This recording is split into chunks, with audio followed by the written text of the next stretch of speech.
اگر یہاں پہ فیصلہ کرنا ہے کیونکہ مجبوری ہے، اور منیب اختر صاحب جو سمجھ رہے ہیں کہ یار یہاں پہ قانون اور انصاف کی بات ہوتی ہے، جسٹس منصور علی شاہ صاحب اور سمجھ رہے ہیں کہ یہ قانون اور انصاف، بھائی قانون اور انصاف، جسٹس قاضی فائز عیسیٰ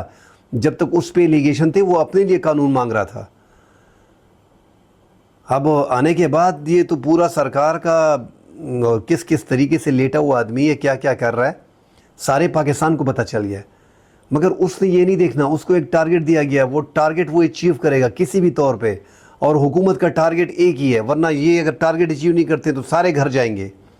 الیکشن کمیشن بھی گھر جائے گا، یہ حکومت بھی گھر جائے گی، اور یہ جو ہے چیف جسٹس قاضی فائز عیسیٰ بھی گھر جائے گا۔ تو کیوں وہ نظام کو اسی لیے کوشش کریں کہ یہ نظام بچ جائے، وہ نظام بچنا کس چیز میں ہے؟